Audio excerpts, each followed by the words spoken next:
সাকিব আল হাসানের অবসরের প্রসঙ্গে সংবাদ সম্মেলনে একই বলেন চান্ডিকা হাথুরুসিং সিং। আন্তর্জাতিক টেস্ট ক্যারিয়ারে ইতি টানার ঘোষণা দিয়েছেন সাকিব আল হাসান। ঘরের মাটিতে দক্ষিণ আফ্রিকার বিপক্ষে আসন্ন সিরিজ খেলে তিনি ফরম্যাটটিকে বিদায় জানাতে চান। অবশ্য সেজন্য দেশে ফিরে খেলা এবং নিরাপদে দেশ ছাড়ার সুযোগ ও নিরাপত্তা চেয়েছেন এই টাইগার অলরাউন্ডার। সাকিবের দেশে ফেরার বিষয়টি এখনও অনিশ্চিত, যা নিয়ে কথা বলেছেন বাংলাদেশের প্রধান কোচ চান্ডিকা হাথুরুসিং।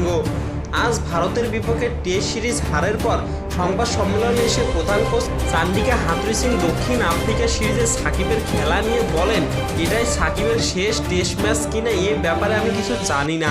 আমি যতটুকু জানি সে দক্ষিণ আফ্রিকা সিরিজটা খেলছে।